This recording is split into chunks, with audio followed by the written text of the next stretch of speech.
Hi everyone, in today's video we're diving into one of the most explosive moments in recent South African political history, a much-publicized ANC renewal project that all but collapsed during a high-level meeting last week. Stay with me, because this isn't just internal party drama, it speaks to the heart of what's at stake for the ruling party, for voters, and for the future of South Africa. Let's start with how things boiled over last week.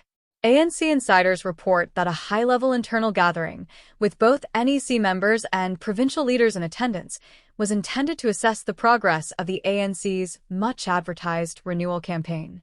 That campaign has been central to the party's strategy, especially since the 2017 NESREC conference.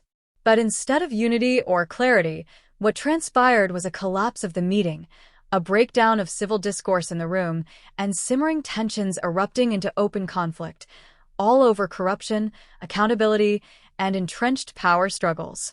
One insider painted a bleak picture. Everyone talks about renewal, but when it comes to action, the walls go up. That line captures the bitter irony. Promises of reform abound in speeches, yet action stalls when reputations and patronage networks are on the line. To understand just how devastating this moment is, let's rewind and explore the historical context behind the ANC's renewal project. Since the 2017 NESREC conference, under Cyril Ramaphosa's leadership, the ANC has placed reform and renewal at its core.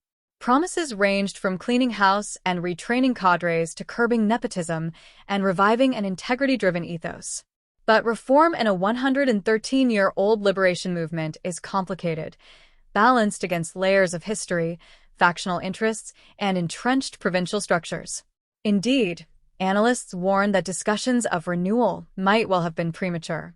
Fast forward to the period leading up to the 2024 general elections. The ANC suffered its worst electoral performance in decades, dropping below 50% and being forced into coalition arrangements in several provinces.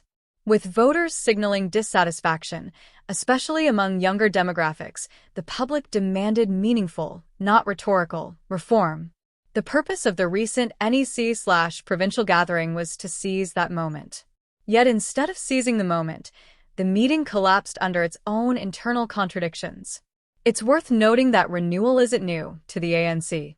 As far back as the late 1990s, after Nelson Mandela's presidency, there were internal calls for discipline, modernization, and ethical governance.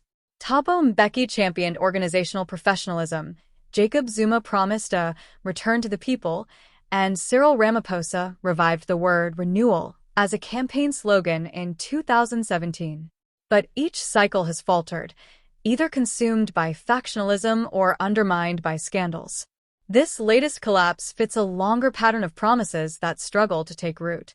Now let's shift to analysis, examining how this failure reflects broader tensions and what implications it carries. From one angle, this breakdown signals that the balance of power within the party remains tilted toward those unwilling to risk accountability.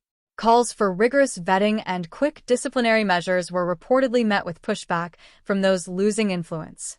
The meeting's collapse exposed fault lines not just about reform, but about which wing of the party controls the future. From another perspective, we've seen reformers, backed by the Integrity Commission and civil society, try to push changes through. But these efforts have often stumbled over slow implementation, unwillingness to sanction members with solid factional backing, and the complexity of managing an alliance-driven political movement. Analyst Dr. Thandine Ndlovu's insight is telling.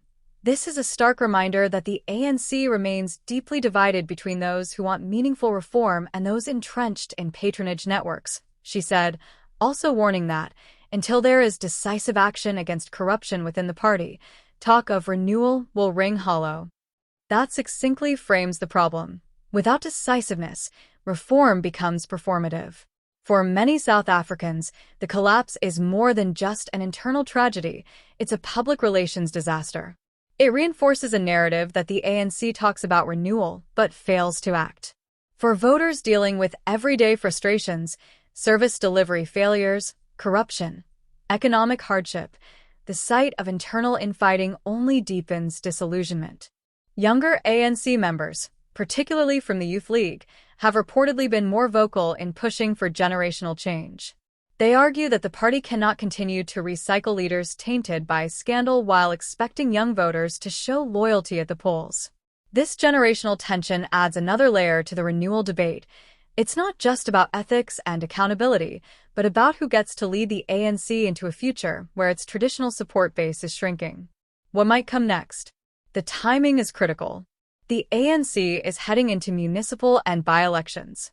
A perception of paralysis or hypocrisy could cost them even more ground to opposition parties or independent formations.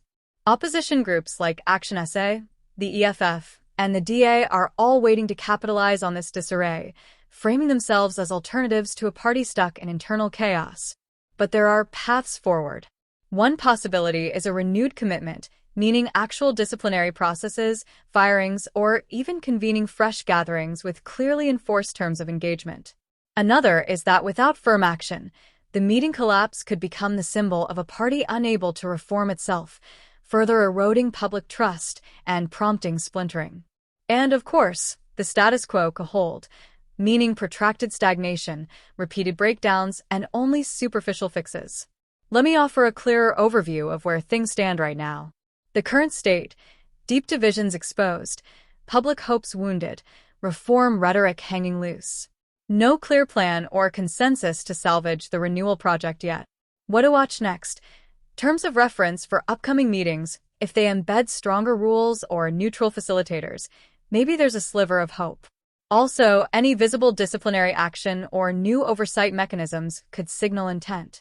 But if the ANC stays divided, the next elections could bring even more damage.